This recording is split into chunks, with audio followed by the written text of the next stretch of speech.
What causes lightning and thunder?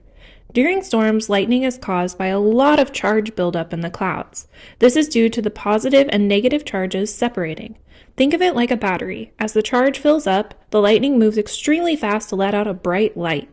Thunder is the sound that comes after lightning and is due to the molecules expanding, then collapsing on themselves, like a rubber band that gets stretched too far and snaps back. The loud snap is the thunder of the storm. Have more science questions? Leave them in the comments and follow for more science facts.